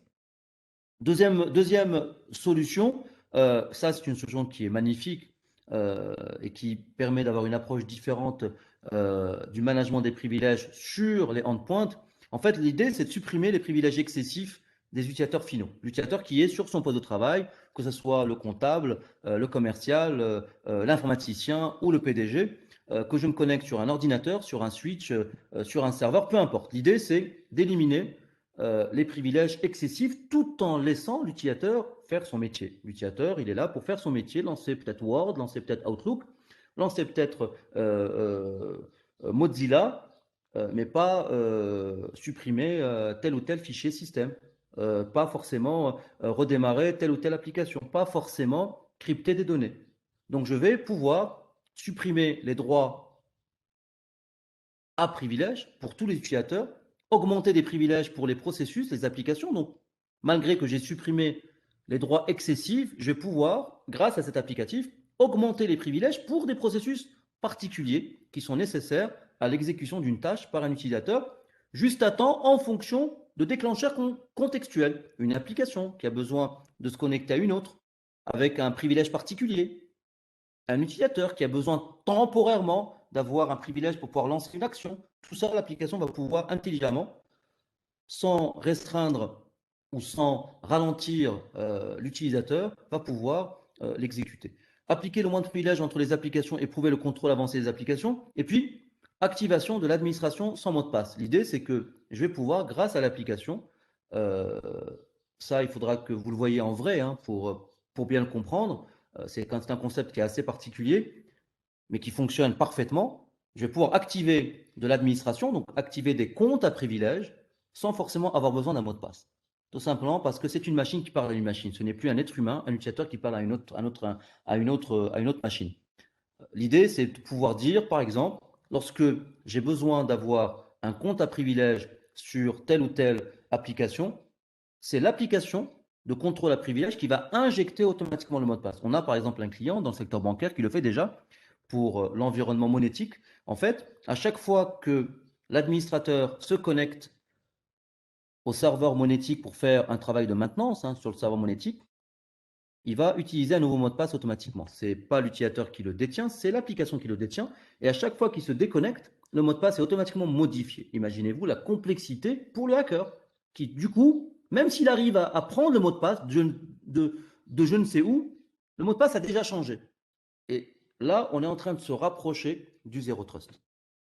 Enfin, comme j'expliquais tout à l'heure, ça c'est la solution phare de BeyondTrust qui est utilisée énormément, qui rend beaucoup de services en matière de gestion des accès à privilèges, en matière de simplification de l'administration, en matière de simplification du télétravail. C'est vraiment formidable et en matière d'aisance aussi, expérience utilisateur, expérience des administrateurs, expérience des équipes sécurité. L'idée en fait c'est de pouvoir sécuriser, gérer, auditer toutes les sessions d'accès privilégié à distance pour les fournisseurs, les administrateurs et les centres de services. Alors, centre de service, il faut le voir de manière très large. Ça peut être des métiers. On a des clients qui vont l'utiliser pour faire du télétravail pur. À partir de la maison, j'utilise Beyond Trust PRA ou SRA pour pouvoir accéder à mon application. À partir de la maison, je vais pouvoir utiliser cette application pour faire du télétravail simple, pour pouvoir administrer une machine. À partir de mon bureau, en tant que prestataire, je vais pouvoir utiliser cette application-là pour me connecter à mon client. L'idée, en fait, c'est d'avoir une seule méthode, une seule procédure au sein de votre entreprise pour l'accès à vos ressources critiques. Ce n'est pas normal qu'en 2021, vous ayez des prestataires, vous ayez des utilisateurs, vous ayez vous-même, les administrateurs, qui choisissent, en fonction d'un certain nombre d'éléments, l'outil le mieux approprié pour eux pour se connecter au SI. Prenons l'exemple très simple. Vous avez un prestataire qui va vous proposer un partage d'écran pour faire une session de maintenance, qui va vous envoyer un lien WebEx. Vous avez le deuxième prestataire dans une semaine qui va vous dire, moi j'utilise Zoom. Et puis vous avez un métier qui va vous dire, moi je préfère utiliser Teams. Et puis vous allez utiliser un VPN. Allez sécuriser ces 4-5 outils différents qui permettent tous de faire de l'échange de fichiers, qui permettent tous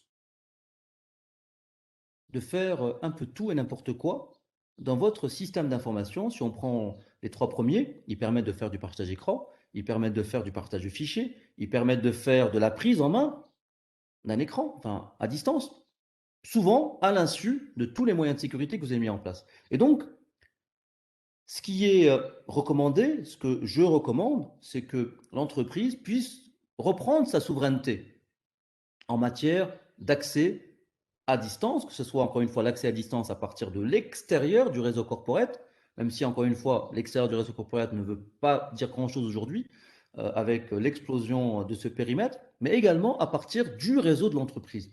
Avoir un seul outil corporate qui est entre guillemets imposé à l'ensemble des partenaires internes ou externes de l'entreprise. Un prestataire qui souhaite travailler avec vous, quel que soit le type de contrat qu'il a, il doit vous faire une maintenance sur un serveur, il doit vous faire une petite présentation parce qu'il y a une fonctionnalité qui a été modifiée, il souhaite vous la montrer sur votre infrastructure. Peu importe, vous avez votre propre outil, vous lui imposez. Ce n'est pas normal que ce soit lui qui vous dise j'utilise l'outil A ou Y pour me connecter en plus chez vous. De la même manière, l'utilisateur qui souhaite faire du télétravail, il va utiliser cet outil-là également. Et donc, vous allez progressivement avoir un seul outil, un seul contrôle, un seul endroit où vous allez pouvoir mettre en place un certain nombre de contrôles de sécurité, un certain nombre d'audits de sécurité pour restreindre les privilèges, tracer, sécuriser, aller vers le zéro trust. Et c'est de ça qu'il s'agit aujourd'hui, c'est de se dire, le périmètre a explosé, comment faire pour, tout en continuant à atteindre mes objectifs, en tout cas atteindre les objectifs de l'entreprise, qui est de permettre à mon entreprise d'être résiliente en cas de cyberattaque, sans empêcher l'utilisateur de faire son travail. Comment aller vers le zéro trust tout en continuant, ou en tout cas en permettant à l'entreprise de faire son métier. Le PAM peut être un formidable allié On en est convaincu, j'en suis convaincu, et on le voit encore une fois chez l'ensemble des entreprises chez qui on a mis en place ce type d'outils, que ça réduisait de manière extrêmement impressionnante un certain nombre de difficultés en matière de visibilité sur les accès à privilèges. Très rapidement, les points forts de Beyondtrust, bon, leader du marché incontesté, je vous montrerai un slide dans un petit moment, 20 000 clients dans le monde, présence globale, bon, gamme complète, c'est vraiment un éditeur qui nous a beaucoup séduit, que ce soit en matière de roadmap, et ils ont vraiment une vision extrêmement séduisante en matière de sécurité, en matière de PAM, en matière d'approche des clients. Plateforme totalement innovante, comme j'ai expliqué, et puis évidemment les clients chez qui je parle vraiment de nos propres expériences, même si c'est un slide qui est très marketing, mais je vais parler de nos propres expériences dans notre région.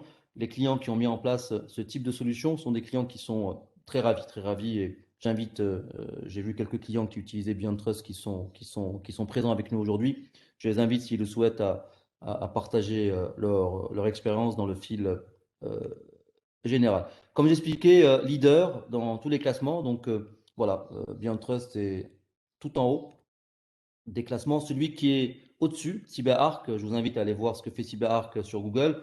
C'est un magnifique outil, mais malheureusement, et je n'irai pas plus loin, et c'est un outil qui est, par ses origines, interdit en Algérie, même si évidemment c'est un outil qui est très bon. Mais aujourd'hui, l'outil qu'on a choisi, c'est BeyondTrust et il est dans le cadran leader du Gartner, il est dans les leaders dans le classement du Forrester. En 2018 et en 2020, 2021 n'est pas sorti, 2019, il n'y a pas eu de classement ni au niveau du Forrester, ni au niveau du, euh, du Gartner.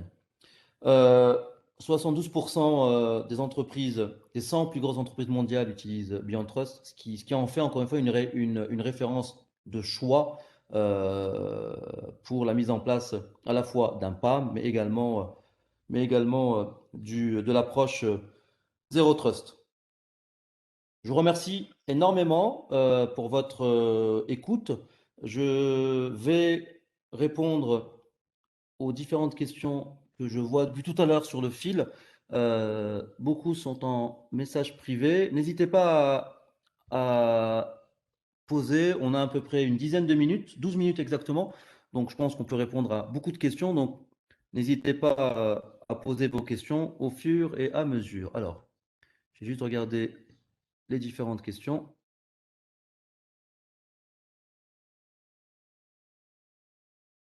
Alors, bon, je vais répondre à une des premières questions qui m'a été posée tout à l'heure.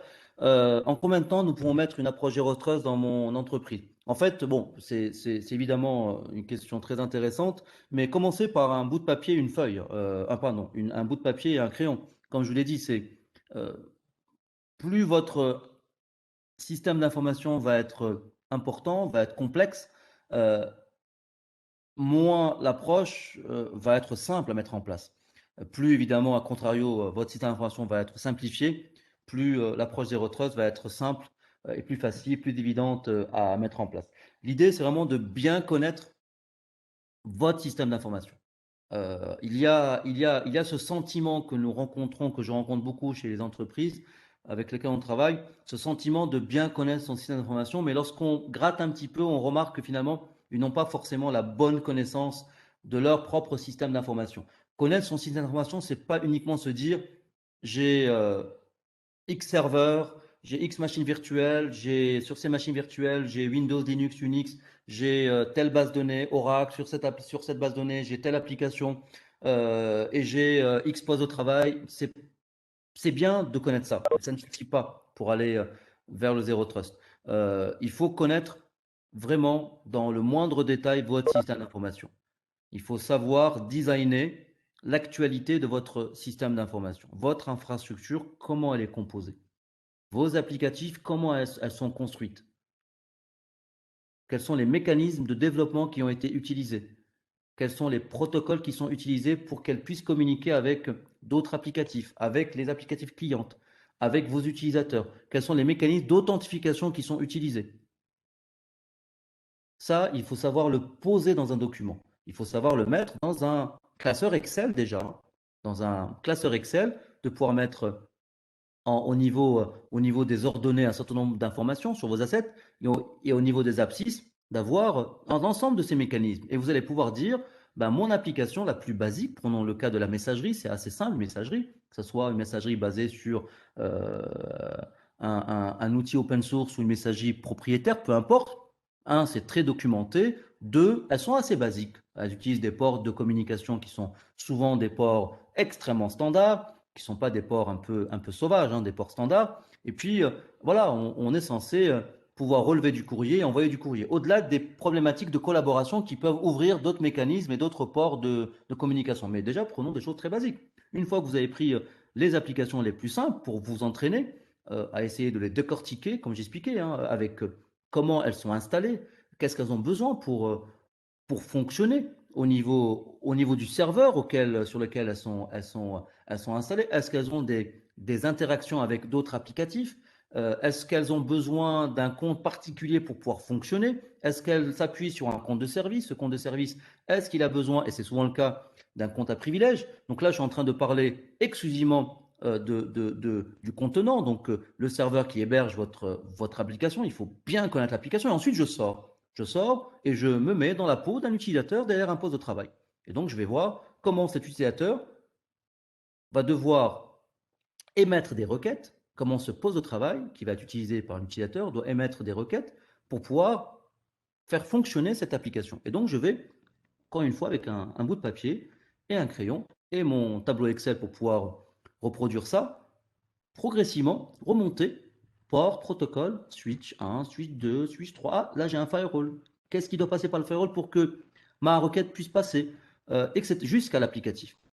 Et c'est là que vous allez commencer à comprendre peut-être certaines choses que vous n'avez pas, non pas compris, mais sur lesquelles vous n'avez pas eu probablement d'intérêt à comprendre. Une fois que vous avez décortiqué votre application, décortiqué ce qu'on appelle la matrice des flux, vous allez pouvoir aller vers la dernière partie qui est la partie authentification. Comment, quels sont les mécanismes d'authentification de cette application-là. Et donc, vous êtes en train de vous rapprocher, encore une fois, d'une approche Zero Trust. Le design de votre sécurité actuelle et qu'est-ce que je dois changer pour que cette application-là soit moins vulnérable, pour que cette application-là soit moins exposée aux cyberattaques, pour que cette application-là ne soit utilisable que par des personnes qui sont validées, autorisées, connues, etc., etc. Alors, il y a une question, il y a deux questions qui sont proches de la première, donc je pense que j'y ai répondu. N'hésitez pas à me dire dans le chat si ça répond à la question. C'est Ahmed Ayash qui a posé la question, donc n'hésitez pas. Merci pour la question. N'hésitez pas à me dire si ça a répondu à la question. Il y a également la question, c'est est-ce que vous faites des POC? Oui, on fait des POC, évidemment. J'allais en parler à la fin, mais merci pour la question, ça va me permettre d'en parler maintenant. On fait évidemment des POC, des maquettes. Il suffit juste de nous le demander. On vous met à disposition une licence gratuite. Au-delà de vous mettre à disposition une licence gratuite, on vous accompagne, donc nos équipes vous accompagnent dans la mise en place de cette approche-là. Donc, on ne se limite pas à vous installer l'application, on va avec vous, lors du POC, tracer. Évidemment, on ne va pas faire le POC sur 100% de votre système d'information, ça n'a pas de sens. On serait plutôt dans un pilote, voire de la prod. Ou un POC, on va avoir quelques machines, donc on va juste prouver que l'applicatif BeyondTrust fonctionne, répond à un certain nombre de défis qui sont les vôtres en matière de sécurité. Donc, on va vous designer toute l'approche Zero Trust par rapport à un PAM. Et donc, on va vous implémenter cette approche-là à travers le PAM pour quelques assets pour que vous puissiez voir, encore une fois, ce concept-là en réalité sur le terrain et sur le terrain que vous connaissez le mieux, qui est votre système d'information. J'ai eu beaucoup de questions. Alors, je vais évidemment y répondre et vous verrez, ma réponse, elle peut paraître très directe, mais vous savez, en sécurité informatique, il faut être très direct parce qu'il y a pas mal de concepts qui sont soit peu connus, soit euh, qui sont pas les bons en fait. C'est-à-dire que on a l'impression qu'on est sécurisé et au final, lorsqu'on rentre dans le détail, ça devient beaucoup plus clair. On se dit finalement, eh oui, j'utilise peut-être quelque chose depuis quelques années qui ne me permet pas la sécurité. Donc, je vais parler tout à l'heure, je viens de voir une question à l'instant qui vient d'être posée sur le VPN, mais j'en avais eu d'autres tout à l'heure sur le VPN, donc j'y répondrai à la fin, enfin, en tout cas dans un petit moment sur la partie VPN. Mais avant ça, il y avait d'autres questions sur l'approche périmétrique. Est-ce que réellement l'approche périmétrique est une approche qui est révolue? Oui, oui, je pense que j'en avais parlé au début et tout au long de de ce webinaire. L'approche périmétrique, ce qu'il faut bien comprendre, c'est le périmètre tel qu'on le connaît, tel qu'on l'a mis en place depuis 20 ans, tel que les entreprises le mettent en place depuis plus de 20 ans. Euh, je pars du principe que tout ce qui est à l'intérieur de mon périmètre est validé et de confiance. Mon utilisateur, mon comptable qui se connecte à mon serveur financier, mon serveur finance, mon comptable, il est dans mon périmètre.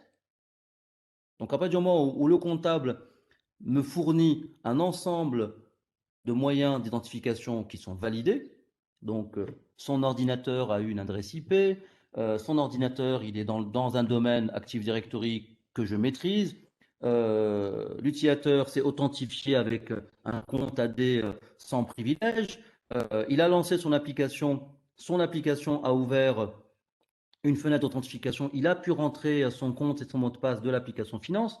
Tout ça, je suis déjà dans le périmètre. Donc, une fois que j'ai saisi toutes ces informations-là, bah, je suis sur le serveur. Et ça existe depuis 20 ans. Et dans vos entreprises, ça doit probablement se passer comme ça. Mais posez-vous, posons-nous la question suivante. Est-ce que ça a empêché les cyberattaques? Non. La réponse, elle est non, elle est évidente. Toutes les entreprises modernes, depuis 20 ans, toutes les multinationales fonctionnent comme ça. Fonctionnent comme ça. J'ai besoin d'avoir un utilisateur que je connais, qui me remplit un certain nombre d'informations d'identification qui sont validées. Le périphérique sur lequel il se connecte, c'est un périphérique que je connais. Il est dans un domaine. Je lui attribue un certain nombre d'informations pour pouvoir le reconnaître, une adresse IP, un nom, etc.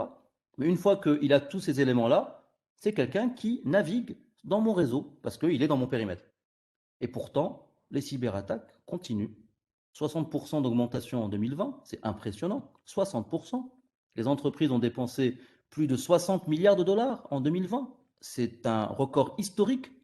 Il y a eu un rapport très intéressant de Thales sur 2020. Ils estiment, c'est très compliqué, même s'ils essayent de l'expliquer, c'est très compliqué à estimer, mais bon, ils ont fait l'exercice de l'estimer. C'est repris par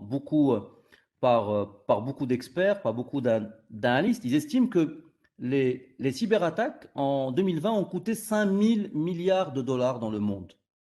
5 000 milliards de dollars. C'est 2 fois le PIB de la France. C'est presque le budget de toute l'Amérique du Nord en défense. Toute l'Amérique du Nord, Canada, États-Unis, presque. 5 000 milliards de dollars. Vous imaginez bien que le périmètre, il est révolu. 5 000 milliards de dollars, ça veut dire très concrètement que les attaquants ont compris que c'était facile de rentrer dans les entreprises. C'était très facile de rentrer. En fait, on leur laissait tout. Il fallait juste se mettre à la place d'un utilisateur. Donc, il faut vraiment que le périmètre, ça soit un paradigme qui est ancien. Donc, on le sait aujourd'hui. C'est quelque chose sur lequel on a pu compter il y a quelques années, sur lequel on ne peut plus compter. Donc, il faut évoluer, changer de paradigme. Il y a 30 ou 40 ans, la ceinture de sécurité dans la voiture n'était pas obligatoire. Les voitures n'étaient pas forcément équipées. Bon, il y a eu tellement d'accidents, le monde a évolué, puis on s'est rendu compte que la ceinture de sécurité permettait d'éviter des victimes mortelles, souvent. Et puis, quelques années après, changement de paradigme, la ceinture de sécurité est obligatoire dans quasiment tous les pays du monde. Bah, c'est le même principe, en fait, lorsqu'on parle de sécurité informatique. Il y a il y a des paradigmes qui étaient vrais il y a 10 ans, il y a 20 ans.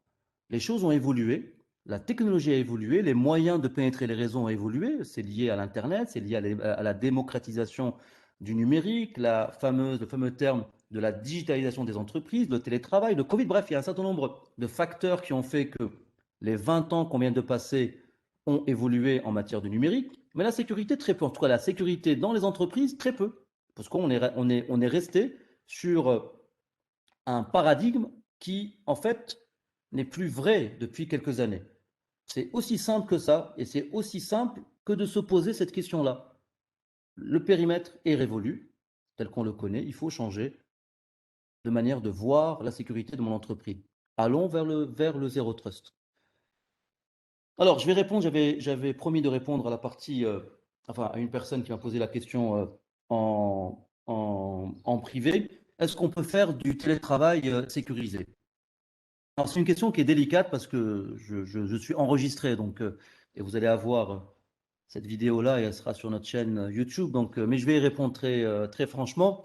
Euh, Déjà, un concept de base, penser qu'on est sécurisé, c'est déjà mal connaître ou méconnaître la sécurité. Évidemment, la sécurité absolue n'existe pas. N'existe pas. La sécurité d'aujourd'hui, elle est en face de l'actualité d'aujourd'hui. Personne ne sait ce que va donner, ce que vont être les risques dans 5 ans, dans 10 ans, dans 20 ans. Il n'y a qu'à voir en 2 ans l'évolution des cyberattaques. Alors, imaginez bien que dans quelques années, ça sera différent. Maintenant, on peut limiter le désastre lorsqu'on fait du télétravail. Euh, Mettre en place les bons outils, comme j'expliquais tout à l'heure, il est anormal qu'une entreprise accepte tout et n'importe quoi de l'extérieur. Qu'est-ce que j'entends par tout et n'importe quoi? Parce que lorsqu'on parle de télétravail, on a tendance toujours, et c'est pas forcément la meilleure manière de voir les choses, que le télétravail, c'est uniquement un utilisateur que je connais qui se connecte à une ressource de l'entreprise. En fait, il faut vraiment prendre du recul et se dire qu'on parle d'accès distant, on parle de remote. Alors, ça peut être un fournisseur qui fait un travail à distance, ça peut être un utilisateur qui fait un travail à distance, ça peut être un partenaire ponctuel. Vous avez ouvert un projet avec un partenaire qui est basé à l'étranger. Avec le Covid, il ne peut pas se déplacer, donc il va vous demander de mettre à disposition de son équipe un certain nombre d'éléments pour pouvoir collaborer, etc. Donc, le télétravail, si on le prend individuellement, verticalement, à mon avis, c'est une erreur. Donc, il faut prendre du recul et se dire quelles sont toutes les populations, tous les types de populations, tous les types d'usages que mon entreprise devra fournir, ou peut-être que vous le fournissez déjà, pour que ces populations puissent faire du travail à distance. Et donc, ce qui n'est pas normal, c'est que chacune de ces populations utilise leurs propres outils. C'est ce que j'expliquais tout à l'heure. Si vous voulez être un peu mieux sécurisé, commencez par avoir un seul outil, le même outil. Et je vais répondre dans un petit moment à la partie VPN. Un seul outil. Le partenaire va utiliser votre outil. Votre utilisateur va utiliser votre outil. L'administrateur, l'équipe sécurité, l'équipe de développement, s'ils doivent faire du développement à distance, ils vont utiliser vos propres outils d'accès à distance. Et ensuite, à partir du moment où vous êtes d'accord sur cette culture du remote, d'avoir un seul outil, ensuite vient la phase de choisir le bon outil. Le bon outil doit vous permettre d'avoir un accès granulaire. Le bon outil doit vous permettre d'auditer ce qui se passe en temps réel ou a posteriori, une fois que le prestataire ou votre utilisateur a fermé sa session, vous devez être capable de revisualiser ce qui a été fait à des fins d'audit, à des fins d'analyse. Cet outil-là doit permettre de faire de la double authentification. On l'a vu pendant toute la présentation. La mono-authentification est quelque chose qui est révolu. Enfin, on n'a plus besoin aujourd'hui de se poser cette question-là. La mono-authentification n'est pas une activité sécurisée. Donc, on doit avoir un deuxième niveau d'authentification, qui plus est, lorsqu'on se connecte de l'extérieur de l'entreprise. Et on pourrait argumenter encore davantage sur le choix de l'outil qui va être nécessaire pour se rapprocher d'une sécurité, non pas absolue, comme j'expliquais, parce que ça n'existe pas, mais d'une sécurité qui va embêter l'attaquant, qui va embêter celui qui veut utiliser votre accès distant pour arriver chez vous. On va l'embêter avec, encore une fois, deux objectifs principaux. L'un, c'est qu'il est tellement embêté qu'il va partir ailleurs, aller enquiquiner votre voisin, votre concurrent, une autre entreprise. Deux, s'il s'entête, il va faire du bruit. Vous allez le voir, vous allez le remarquer. Et l'attaquant, je ne le dirai jamais assez, son principal ennemi, c'est le bruit. Je vais répondre et je vais finir par cette dernière question qui est revenue tout au long de cette présentation. J'avais fait la promesse d'y répondre sur la partie VPN. est-ce que l'accès VPN est un élément sécurisé? Alors, j'ai eu beaucoup de questions sur du VPN. Je vais essayer de les résumer. Est-ce que l'accès VPN est sécurisé? Est-ce que le PAM remplace le VPN? Est-ce que le Zero Trust remplace le VPN? Est-ce que le VPN est plus avantageux que le Zero Trust ou le Zero Trust est plus avantageux que le VPN? Bref. Euh, si on regarde d'un point de vue purement sécurité, d'accord? Sécurité, donc on oublie le Zero Trust, on oublie le VPN et qu'on se dise à quoi sert le VPN.